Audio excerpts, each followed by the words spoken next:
কাল থেকে দেখতে পাচ্ছি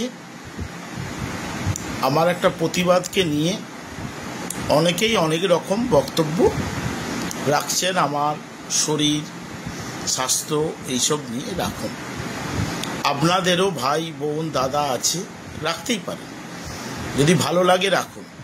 কিন্তু আমার একটা বক্তব্য আমাকে আমার শরীর নিয়ে বলার আগে পূর্ব মেদিনীপুর জেলায় 5 বছর ধরে আমরা লড়াই করছি। আমাদের লড়াই বিশ্বাসঘাতক শুভেন্দু অধিকারীর সাথে।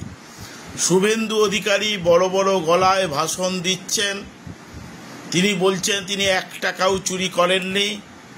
দলের নেত্রী মমতা বন্দ্যোপাধ্যায়, অভিষেক বন্দ্যোপাধ্যায় সব টাকা নিয়েছেন, উল্টো পাল্টা বক্তব্য রাখছেন। তাদের বলি, যারা দলকে ভালোবাসেন, যারা তৃণমূল কংগ্রেস সম্বন্ধে বলতে অজ্ঞান, যারা টাকাও নিয়েছেন, তাদের একবারে আমি বলি যে তারা মুখ খুলুন।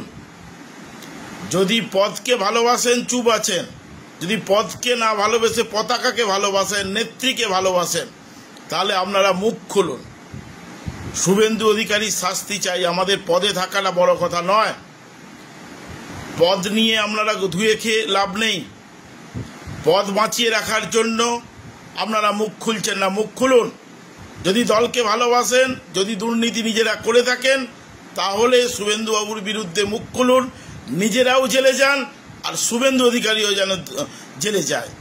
এটা আপনারা করুন দলকে যদি ভালোবাসেন।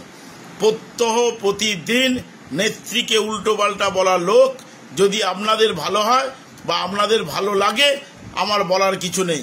কিন্তু আমাকে যে ভাষায় আক্রমণ করছেন, সেই ভাষায় শুভেন্দুবাবুকে বলে জেলে পাঠান।